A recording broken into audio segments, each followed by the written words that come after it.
Hey folks, it's Kat.Beanie and welcome back to another episode. So today, it sounds very low down.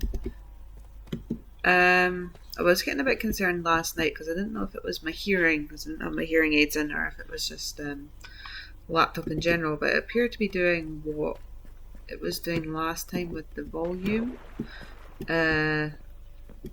It's kind of difficult when you've got hearing issues, so I'm not sure if it's just me or if it's the laptop in general. But oh well, it is what it is, and we shall continue on anyway. The older two are away at school. The smallest offspring is down for her mid-morning nap. Obviously I do need to keep an eye out in case she wakes up, but the way my house is set up, it's all on one floor, and the bedroom is literally basically right across the hall from the living room. So if anything does happen or she wakes up or what have you, like she's right there, I can just go get her. So she's fine, and she is old enough now to be able to sleep independently without having to be in the same room as a parent. If a lot of you know, safe sleeping guidelines do recommend that babies sleep, and when they're asleep that someone, I've forgotten to put stairs up here, that someone is in the room with them, just to help prevent, SIDS, sudden infant death syndrome, when they're so young. Let's go grab some stairs. But now that she's 6 months old, she can be left to sleep independently, obviously, as long as she is monitored and safe sleeping guidelines are followed. Right, so previously I was talking about substance abuse issues and how my biological father is an alcoholic, and how obviously I need to constantly be aware of that, because I do take a lot of numerous medications because I have chronic pain, I have colitis, I have IBS, I've got short muscles in my legs, which means for a normal person you stretch out your leg muscles, you do exercise and everything to stretch out your muscles and they'll be fine, and the more obviously the exercise you do, the more beneficial it is to your legs. My legs, it doesn't matter how much exercise I do, when I rest, because the muscles are short, they snap back to their original size, and the next time I get up it causes pain again. So obviously I'm on various medications for various things, some of which are considered can be addictive. So obviously that is vastly monitored by my doctor and myself, and obviously some of this stuff you can't take when you're pregnant, so I can take it when I was pregnant with Eowyn. Stairs, yeah. So obviously that caused its own issues. Why did it do that? Wherein obviously being pregnant's hard enough, but being pregnant when you're in a lot of pain is not ideal. But it is obviously something I would endure time and time again to prevent anything happening to my children. And let me just say this now, there are people that do have to take strong medications while they're pregnant, and I make absolutely no judgment on them having to do so. Like having to live with chronic pain is a nightmare, so I am not here to judge anyone that has to take. Obviously there's some that have to take it, which is just to live and what have you. Do you want me to tell them what you're doing? My husband's doing a wee dance, and that's as far as I'm gonna say about that. But anyway, yeah. So there are people that have to take their medication, whatever it is, that can have an effect on a baby while they're pregnant, just to obviously be able to survive. What am I doing? I'm just running about aimlessly. Right, I'm gonna go dig out some more of the other bit for the inventory area. So obviously absolutely no judgment on them, but I did not take it when I was pregnant with the kids because it is not recommended. But obviously everybody's situation is different, and in some situations needs must. So if that's what you gotta do to get through, as long as you're obviously under the advice of your physician or doctor, or someone that actually knows what they're doing, then that's fine. So I'm going to put links in the description, just because we're talking about this, for substance abuse issues. So if anybody does have any problems, I'm going to put some UK contact information in there, and if I can source any US information, I'll put that in there as well. And if you are from further afield, please, if you have any issues, please try and go see your local doctor or physician or someone that can help. So yeah, as I said, with having an alcoholic parent, it's obviously something you need to be aware of, because mental health issues and substance abuse issues can be hereditary. I don't appear to have an addictive personality. I did used to smoke when I was younger. I gave it up just like that. Obviously, when I was pregnant, I stopped taking my medication just like that. My doctor has voiced on a few occasions, because of the medication I'm on, that obviously I need to be wary in case I do appear to get addicted to it, but I have shown on numerous occasions that I am not, by completely coming off the medication for whatever length of time they have deemed necessary without any problems. I take it because, I am in pain and it helps. If I thought it was having a detrimental impact on me otherwise, or on my kids, or my home life, and affecting other people, I would not take it despite the pain. But I am not going to live in pain just because I could potentially become addicted to the substance. Although if I obviously ever showed signs that I was becoming addicted to it, I would stop, because that is not obviously certain medications are there to help, but some of them can only help up to a point, and they do have bad side effects. And obviously there are a lot of people that get injured, end up taking these sort of medications, and then do get addicted to them, and they can absolutely ruin lives. So whether you're taking a medication prescribed by your doctor, or you're taking drugs recreationally, Well,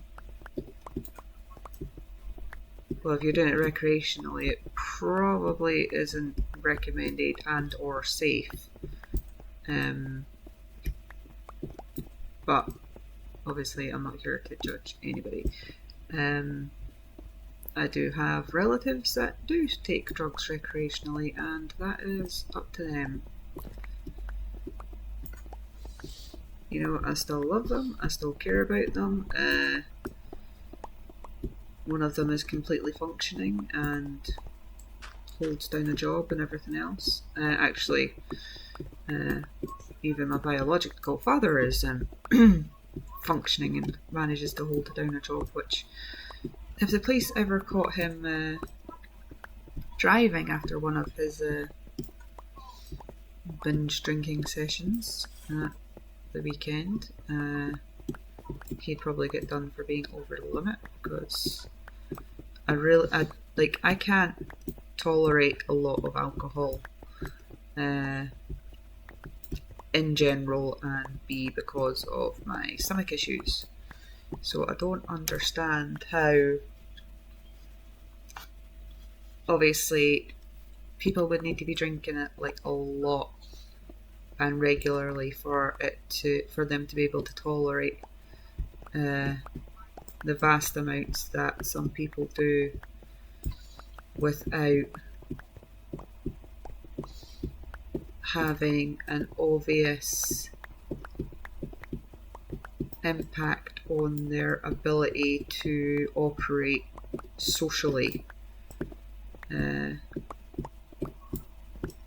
Because I know several, they say functioning alcoholics, because as I said, they do hold down a job and everything else, but just because they're functioning doesn't mean they don't have a problem, and you can only help someone so much if they want to get help. And there's been so many occasions where I've been told, I'm going to get help, I'm going to sort myself out, I'm going to go see the doctor, I'm going to do this, I'm going to do that, and obviously it's fine for a little while, and then it all goes to crap and they start drinking again, and the cycle repeats over and over and over again. So I'm going to say this, and if you're in this position where you are supporting someone with a substance abuse issue, whether it's alcohol, drugs, or whatever, and they're in this cycle of telling you, I'm going to get help, getting help for a little bit, and then going back to the way they were, they are not in the current position of needing help. They have not hit rock bottom yet. You can't help them. Okay? No matter how much you want to, no matter how much they say they're going to change, no matter what you do, how much money you spend, what provisions you put in place, what rehab facility you send them to, you cannot help them. Nobody can help them until they want to help themselves. And unfortunately, some people never want to be helped, or they think they don't have a problem, or they're so narcissistic that they don't believe they believe that they are so great, and you know, they've not done everything wrong and the problems with everyone else. You know, there's a whole host of psychological issues that go along with these sort of stuff. I mean,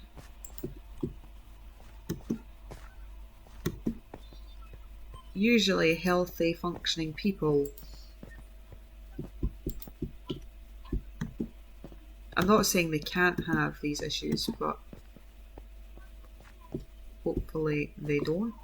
Where did I fall from?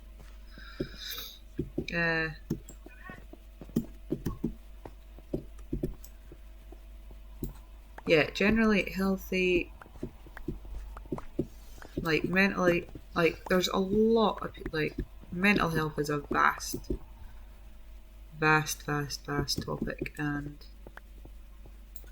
obviously if you have a mental health condition and one of your coping mechanisms is drinking or taking drugs or something like that, that's obviously you need a better coping mechanism, and that's something that needs to be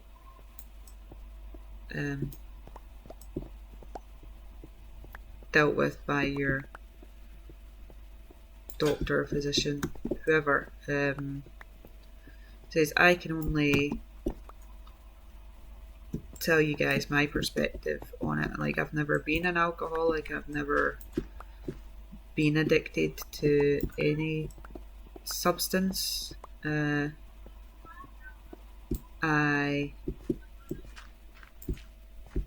don't make any judgments on anyone that is or has. I mean, my father's drinking problem has detrimentally affected my life, and obviously in his mind and his perspective he is entirely justified in doing what he does. In my mind and my perspective, obviously it is a problem, but it is not a problem that he feels he has. So obviously differing points of perspective have a great impact here.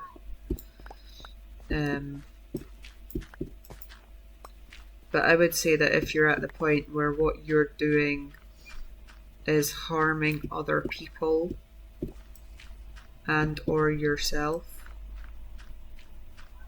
that includes impacting your mental or physical health, then you need help. And this isn't really talking about, I don't really want to spend too much time on talking about the people suffering from substance abuse issues. I want to talk about the people that support the people dealing with substance abuse issues, because like myself, you might have never been in a position to understand what they are going through, which is fine. I mean, I, as a parent, have never had a penis, so half the time I don't know what to do when my son has issues in that area. That's his dad's problem. So obviously, as someone that has never experienced those issues, you only have a limited perspective of what's going on from your point of view. But if their actions are affecting your mental or physical health via violence or mental or physical abuse or financially causing stress, anxiety and everything else, and you have tried everything that you feel you can possibly try to help, you're done. That's all you can do. At some point you have to say that enough is enough. Says I've actually seen my father in a shopping mall once, since the day that we told him until he gets help and stops drinking that we weren't going to see him anymore, and that was over 8 years ago now.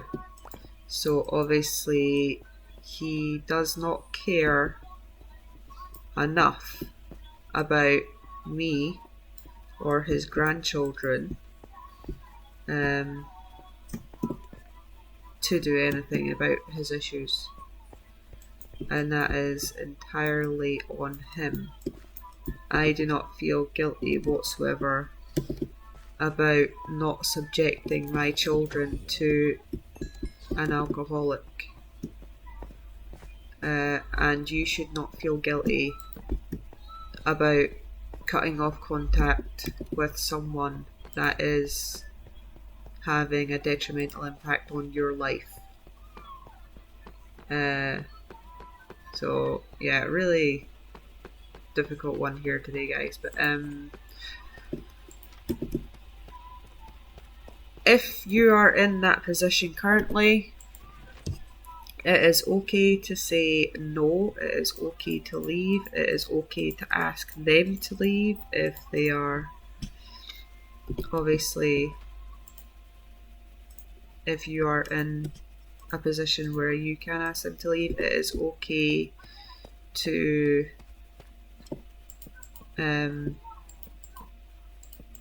ask them to get help. If they refuse to get help, then, as I said, that is on them. That is not on you. There is only so much you can do as a human being. And I would, like, you're gonna do it anyway. You're gonna feel guilty. You're gonna feel horrible. You're gonna. It doesn't matter what I say, how I try and placate the situation. But if you're in the position where you're supporting someone with a substance abuse issue, and you are deciding whether or not to cut contact or cut support, whether it's part-time, whether it's cutting it off financially or physical support, or even mentally supporting someone by like listening to their issues and stuff, can have an impact on you as a person. If you are considering like cutting that off, you will feel guilty, you'll feel horrible, you'll feel absolutely terrible because they're going through this and they need help. But again, there's only so much you as a person can do. And don't put yourself in the position where you are suffering to support someone that isn't ready to be supported in the way that they need. It's just basically banging your head against a brick wall, and there is no point in it whatsoever. Like, it would be hard, you'll feel awful. I do feel awful sometimes about like, what if like, because my oldest, she obviously knows who her granddad is. She's forgotten most of it, thankfully, but she does ask about them, and she like asks why he doesn't see us, and more specifically doesn't see her, and asks, if we'll ever see him. And obviously we have to sit down and explain, like, this is what's going on, this is why you don't see him. And it's heartbreaking because it doesn't just affect you or them. It affects, like, if there's children involved, it affects the children. Thankfully my son has absolutely no concept of who he is. As I said, he was a month old when this happened.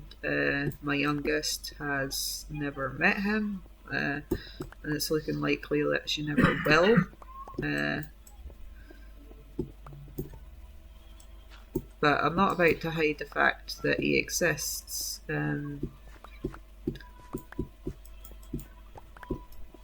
But try and explain it to them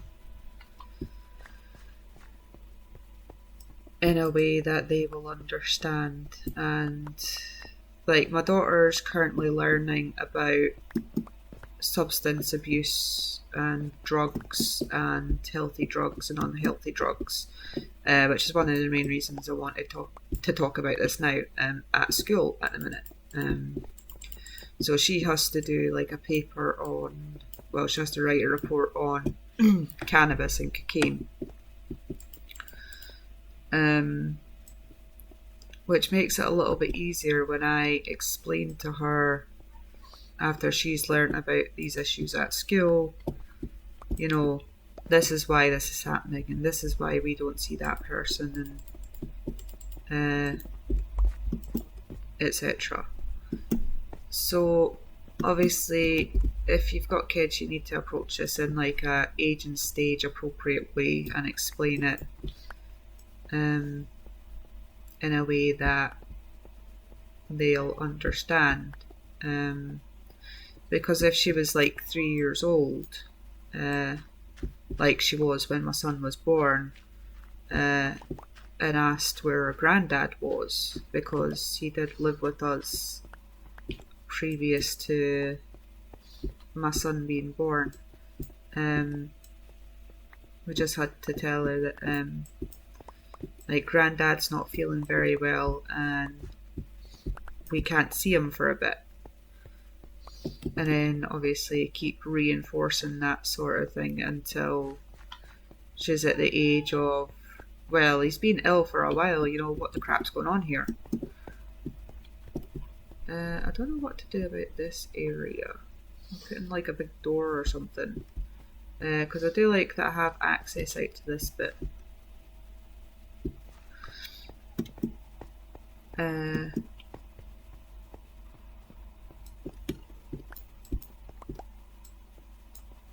Iron. But yeah, if you're currently going through anything like that, just know that like you're not alone. There are charities that can help support carers and family members of people with these issues, and if you are a person with these issues,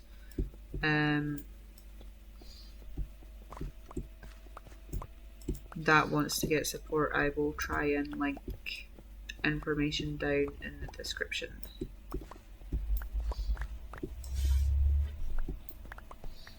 This is, I don't know, obviously I know like obviously I wasn't alive when my dad was a kid. I know a lot of what he's told me and what my grandparents have told me happened when he was a kid, but from what I can tell, he didn't have a bad childhood. He was a child of divorce. He was as was I. I mean, he divorced my mum when I was like 2 or 3. Well, they divorced each other.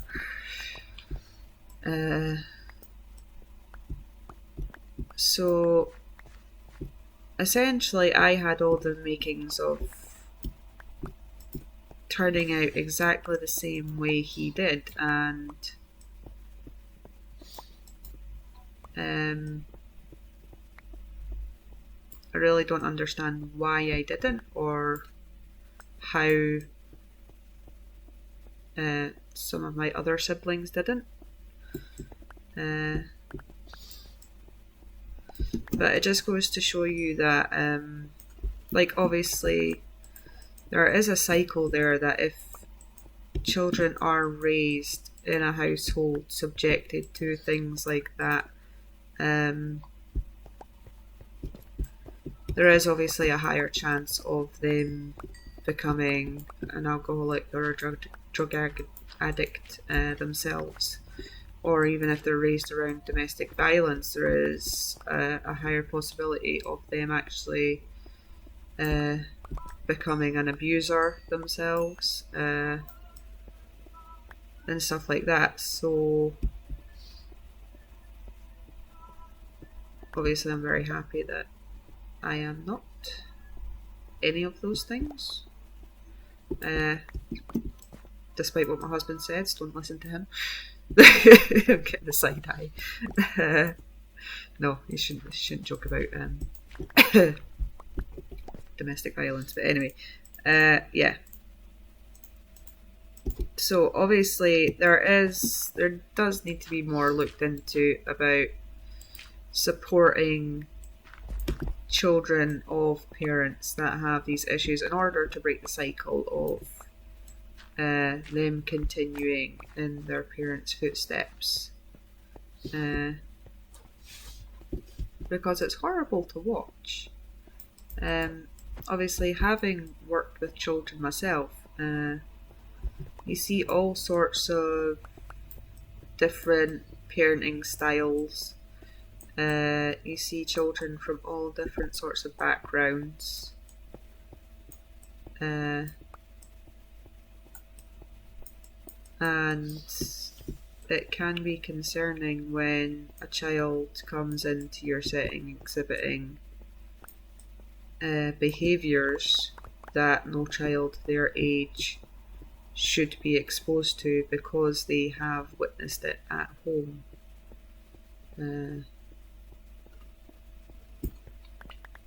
So, yeah. But if you are in that position of caring for someone with those issues, please get help. If you are a person, again, with those sorts of issues, please get support. I say that knowing that some people with those issues will be in denial that they have a problem, and some people will be like, at that point they might be entirely willing to get support and like, yeah, I'm going to get clean and blah blah blah, and then later on it'll be they'll start the downward spiral of sliding back into their old life. But hopefully some people will be aware enough now that they are ready to get support, and if you are at that point, please do so, because it will change your life and the lives of those around you, whether you've alienated people in the past because of what you're doing. There's always time to start fresh and get clean and meet new people. And at that point, I am going to end the video, and this has been a very cheery conversation, guys, but with someone having the experience that I have had, I just wanted to cover something serious, where obviously most of my videos are, fun games and yammering on about what's going on in my daily and the many offsprings that I have. But yeah, get support, have fun, and I'll catch you in the next one. Bye.